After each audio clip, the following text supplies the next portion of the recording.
ಬಂಧುಗಳೇ ನಮಸ್ಕಾರ, ಹೇಗಿದ್ದೀರಿ? ನಾನು ನಿಮ್ಮ ಎಂಪಿ ಮುದಾಳಿ. ಬಂಧುಗಳೇ, ವಿದ್ಯಾರ್ಥಿಗಳು ಪುಸ್ತಕದ ಜ್ಞಾನ ಸಂಪಾದಿಸಿಕೊಳ್ಳಬೇಕು ಎಂದು ಬೀದರ್ ಜಿಲ್ಲಾ ಉಸ್ತುವಾರಿ ಸಚಿವರಾದ ಈಶ್ವರ್ ಖಂಡ್ರೆ ಅವರು ಅಭಿಪ್ರಾಯಪಟ್ಟರು. ಅವರು ಬೀದರ್ ನಗರದಲ್ಲಿ 2.50 ಕೋಟಿ ರೂಪಾಯಿ ವೆಚ್ಚದಲ್ಲಿ KKR ಬಡಿಯಿಂದ ಅನುದಾನಗಳನ್ನು ಪಡೆದುಕೊಂಡು ಬೀದರ್ ನಗರದಲ್ಲಿ ಸುಸಜ್ಜಿತವಾಗಿರತಕ್ಕಂಥ ಗ್ರಂಥಾಲಯನ ಉದ್ಘಾಟನೆ ಮಾಡಿ ಸಾರ್ವಜನಿಕರಿಗಾಗಿ ಲೋಕಾರ್ಪಣೆ ಮಾಡಿದರು.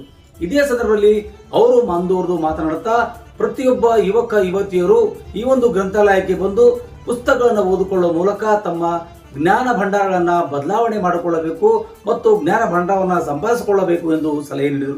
ಯಾವ ವಿದ್ಯಾರ್ಥಿ ಜ್ಞಾನ ಸಂಪಾದಿಸಿಕೊಳ್ತಾರೋ ಮುಂದೊಂದು ದಿನ ಶ್ರೇಷ್ಠ ವ್ಯಕ್ತಿ ಆಗಲಿಕ್ಕೆ ಅವರು ಅರ್ಹರಾಗಿರ್ತಾರೆ ಎಂದು ಈಶ್ವರ್ ಖಂಡ್ರೆ ಅವರು ಸಲಹೆ ನೀಡಿದರು.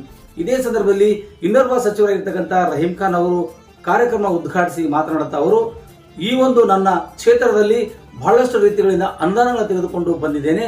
ಹಾಗಾಗಿ ನಮ್ಮ ಜಿಲ್ಲಾ ಉಸ್ತುವಾರಿ ಸಚಿವರ ಸಮ್ಮುಖದಲ್ಲಿ KKR ಬಡಿಯಿಂದ 2.50 ಕೋಟಿ ರೂಪಾಯಿ ಬೃಹತ್ ಆಕಾರದ ಗ್ರಂಥಾಲಯನ ನಿರ್ಮಾಣ ಮಾಡಿದ್ದೇವೆ. ಇದರ ಸದುಪಯೋಗವನ್ನು ಜಿಲ್ಲೆಯ ಸಾರ್ವಜನಿಕರು ಮತ್ತು ವಿದ್ಯಾರ್ಥಿಗಳನ್ನ ಪಡೆದುಕೊಳ್ಳಬೇಕು ಎಂದು ರಹೀಂ ಖಾನ್ ಅವರು ಸಲಹೆ ನೀಡಿದರು.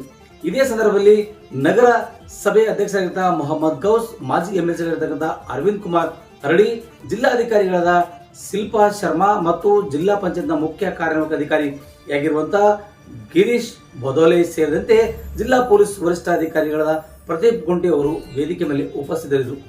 ಅದಾದ ನಂತರದಲ್ಲಿ ಜಿಲ್ಲಾ ಉಸ್ತುವಾರಿ ಸಚಿವರು ಮತ್ತು ರಹೀಂ ಖಾನ್ ಹಾಗೂ MLC ಅರವಿಂದ್ ಕುಮಾರ್ ಅರಳಿ ಮತ್ತು ಜಿಲ್ಲಾಧಿಕಾರಿಗಳು ಪುಸ್ತಕಗಳನ್ನು ಮತ್ತು ಪೇಪರ್ಗಳನ್ನು ಓದುವ ಮೂಲಕ ಸಾರ್ವಜನಿಕರಿಗೆ ಪಾತ್ರರಾಗಿದ್ದರು. ಧನ್ಯವಾದಗಳು. ಈ ಸುದ್ದಿ ಯಾರೆಲ್ಲ ನೋಡ್ತಿರೋ ದಯವಿಟ್ಟು ಸಬ್ಸ್ಕ್ರೈಬ್ ಮಾಡ್ಕೊಳ್ಳಿ, ಲೈಕ್ ಮಾಡಿ, ಶೇರ್ ಮಾಡಿ, ಕಮೆಂಟ್ಸ್ ಮಾಡುವ ಮೂಲಕ ನಿಮ್ಮ ಅನಿಸಿಕೆ ಅಭಿಪ್ರಾಯ ತಿಳಿಸಲು ಈ ಮೂಲಕ ಮನವಿ ಮಾಡಿಕೊಳ್ತಾ ಇದ್ದೀನಿ. ಧನ್ಯವಾದಗಳು.